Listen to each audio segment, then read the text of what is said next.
Hi, Chef Joe with Healthy Kids Inc. and today we're going to be making a ginger honey pork tenderloin that we're going to throw in the oven. And we are also going to make a cold noodle salad with some feta and a pesto that we're using some edamame in, so it's a little bit of a twist on a pesto. So the first thing we need to do is work on our glaze. We've got a little bit of honey, a little bit of salt, a little pepper. We use a little bit of soy sauce. We've got some grated ginger. We've also already cooked our pasta and we've shocked it with cold water to stop the cooking process, and it's setting aside. So we put our grated ginger in here. We're going to put some lemon juice. If you don't have lemons, you can use orange, you could use lime. It's not going to hurt anything.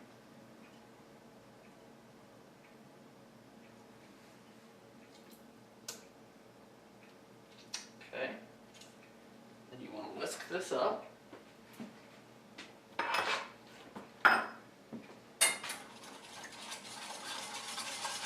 This until everything's nice and incorporated.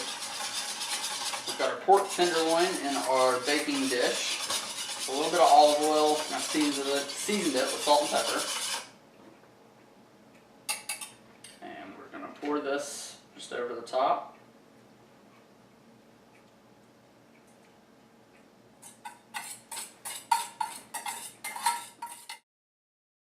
Okay, so we've poured our glaze over the top. Now we are going to pop it in the oven at 425 degrees for about 25 minutes. You can baste this if you want, but honestly you can just leave it the way that it is and it'll cook up nicely. So we want to make sure that this reaches an internal temperature of 155 degrees at the end. So we'll check it with our thermometer, but for starters about 25 minutes. Now in the meantime, we're going to make our pesto. So I've got a little bit of chili flake in the bottom of my food processor, got a couple cloves of garlic, our edamame, we have some parsley, a little bit of cilantro, we have some almonds.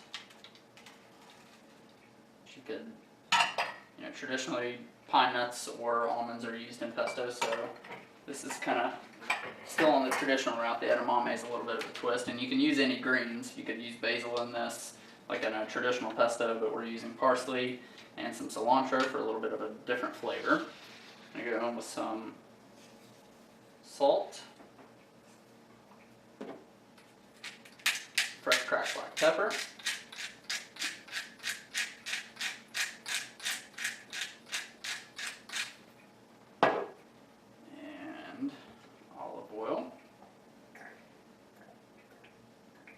I can put a little bit in, kind of lubricate everything, and then you can drizzle the rest in as you are processing until you get the right consistency. And you can use a little splash of water as well, which I'll go ahead and do. Just kind of loosen everything up. That keeps that handy. Now we'll process this until smooth.